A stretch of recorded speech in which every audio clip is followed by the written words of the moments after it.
dog ass nigga, raw round flipper. I came back from retirement, them hoes on my zipper with some tunnel vision. I've been plotting wise in the incision. I bring light to the culture, death to the vultures. These days mad different. It feel like an insult to compare me to. Hey man, it's KingSykez, you know, doing the rapper introduction. This what an interview. What's an interview? I'm with my boy Solo, and we're gonna be taking some questions from RNZP. So let's go. So what's your process on making music? Alright, let me shake off the little bit of corniness for that intro. So my process to making music, it always changed. I guess we want like from the beginning or like now, because it was like it's a process like that's odd.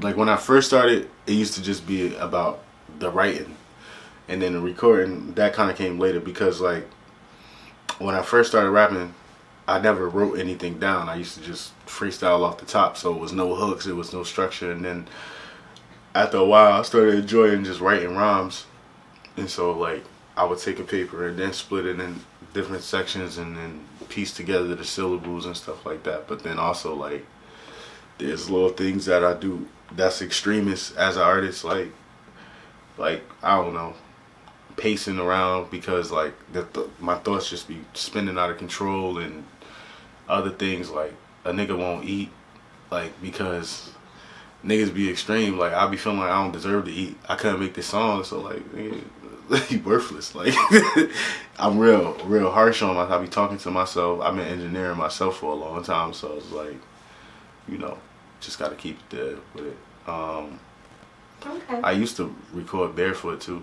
Like I don't do that much no more, but I know that shit weird, like little weird shit. Okay. What genre? Hip hop.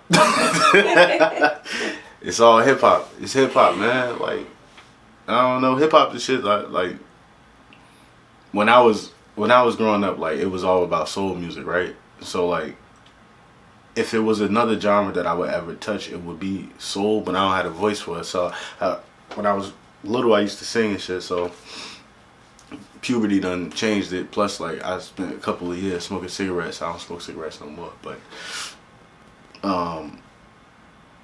yeah, my grandfather used to listen to all these soul records. So like that's why I always felt like I had the spirit of like a Marvin Gaye or Otis Redding or Eddie Kendricks or Curtis Mayfield inside of me, like, you feel me? Pause.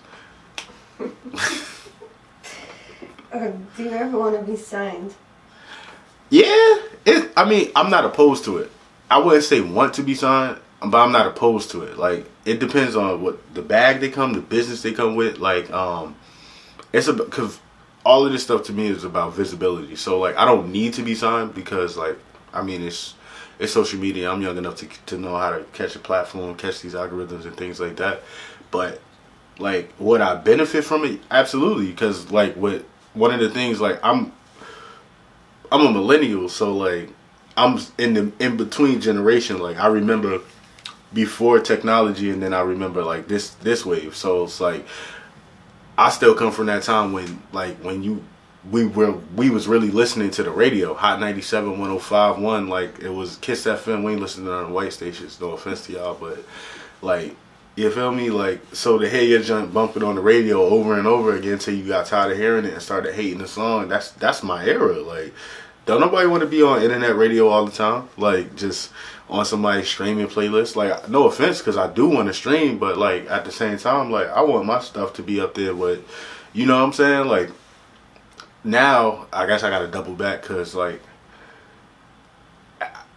ideally, like when I look at like where I want my music to be at a certain point, like, because I come from the underground, so like it's a misconception to think that like, you know, it's not about the money, it's not about the bag, it's just about the art. No, bro, like I want my song to come on after Taylor Swift's, in between the Beyonce and whole Carter's records. Like that's why I want my stuff to be playing. I want that same type of respect. I want 25 Grammy. I want all of that. Like, you feel me? Like, I'm not just trying to do this just for my health. Like, I'm trying to take care of everybody. Like, so okay. If a label could help me to get to that point and I can help them get to a different point and where their money's at, then yeah, we could talk. But they ain't never gonna get no ownership. Okay. And what music company do you think would appreciate your music? I don't know these people, so I can't really say that. But like, I mean, just based on aesthetically, like just looking at like what they do, like I like Dreamville, I like TDE. I mean, OVO's cool. Like, I mean, I don't really know. I personally would fit in with any of these. Like, I mean, all of these record labels are like they got people that do their job. Like, you know, Def Jam, of course, they got history. I mean, I don't really know what's going on over there now, but you know, they had Logic, so it's like, come on, like everybody got artists. So it's just, to me, it's about what you do as yourself as an artist, what position you put yourself in, and then on top of that, like what they do and how they add their special sauce and how much talent you really got. Like it's not just on the label. A lot of people just like to be like, oh man, the label holding me down. Like sometimes it's also you. Like you just booty. Like. Okay. Are you working on anything now? Absolutely, always working on something. I got multiple projects that's like in the making right now, but my main project, like the mainline thing that I've been working on since last year actually was it's this project. Conceptually, I call it 2020 Suck, cause it did. I lost a lot of my idols and things of that nature, like, you know what I'm saying, like rest in peace Kobe Bryant.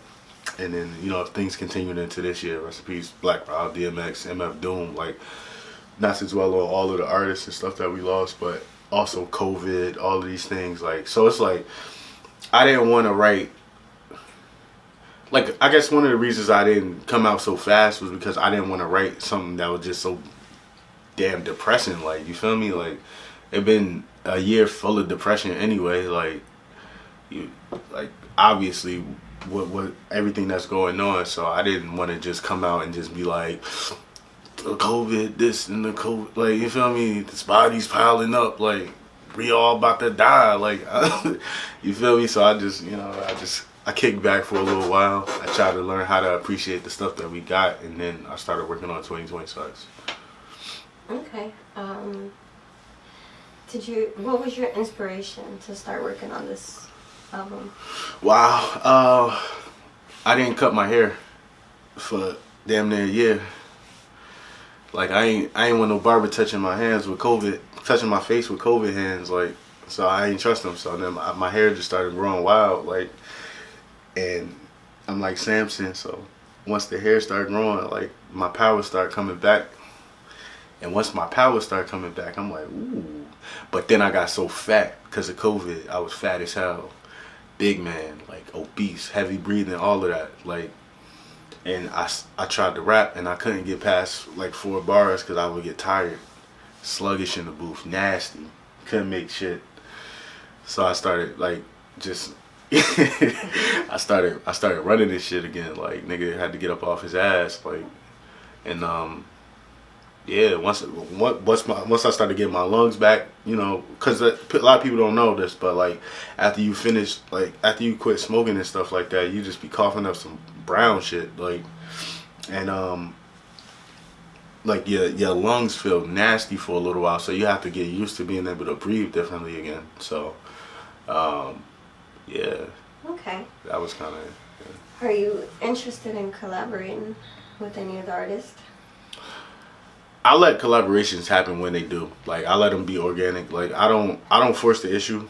Like, cause a lot of times, like when I'm working on my own music, it's really like, it be some things that like just like, I don't know if some like, you'll hear a beat and you might like hear a beat that somebody else is working on and got an empty spot. You like, yo, I want to jump on that.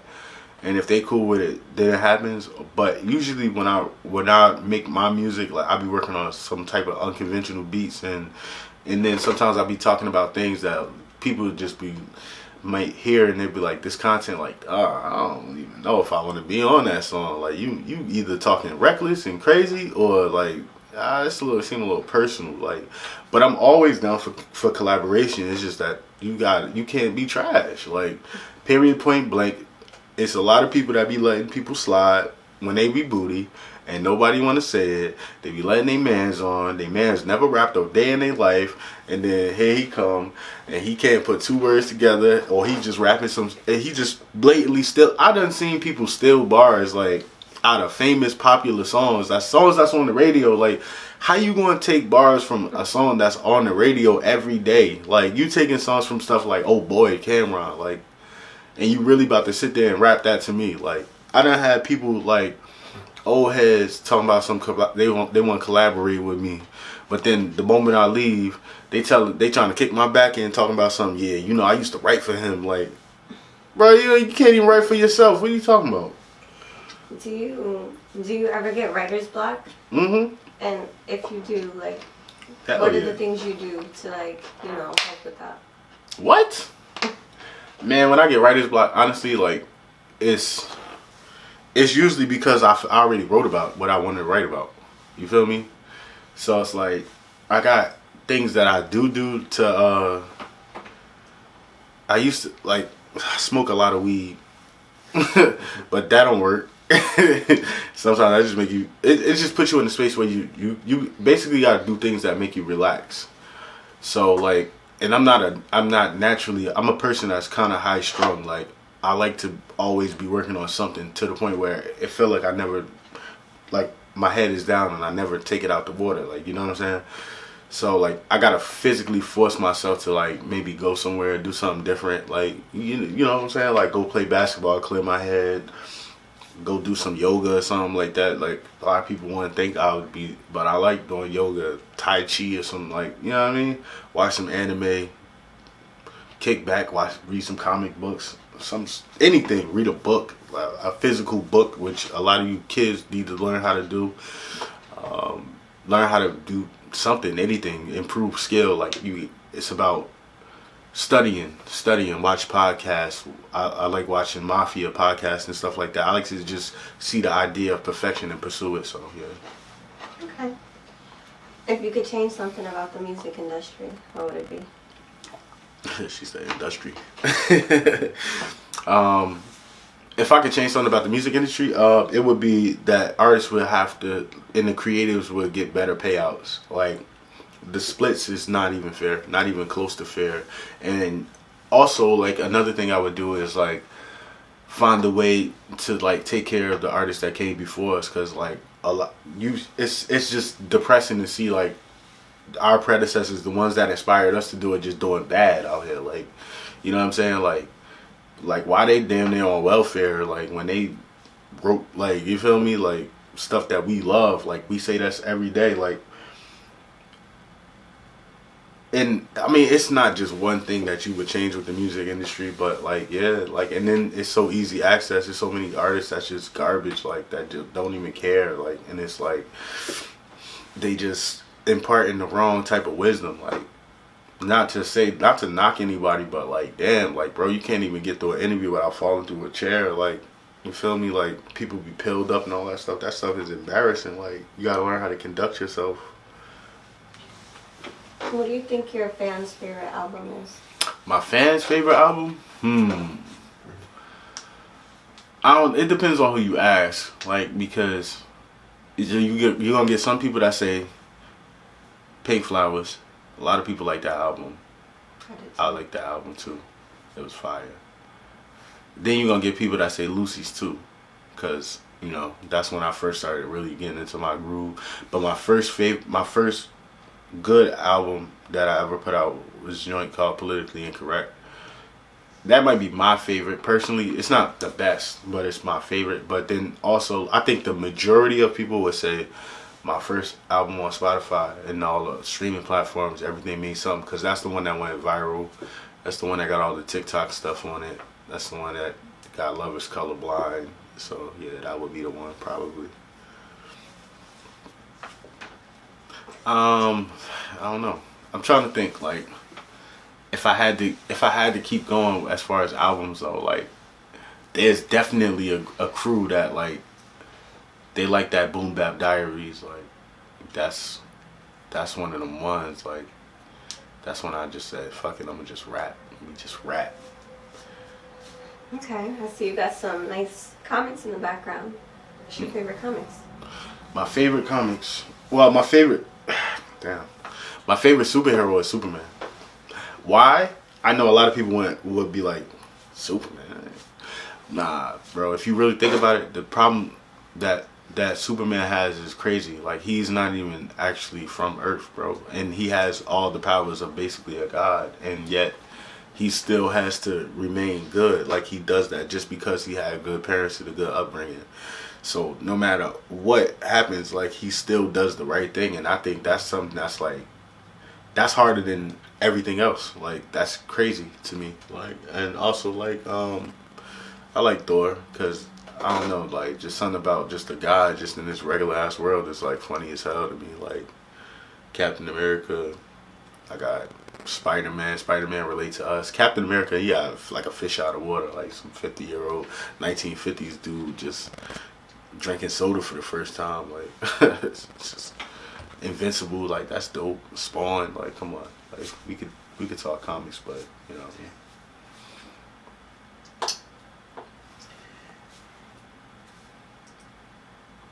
I don't have any more questions. Nah, I think I'm doing it in 2 parts though. 2 parts. You good? I'm saying.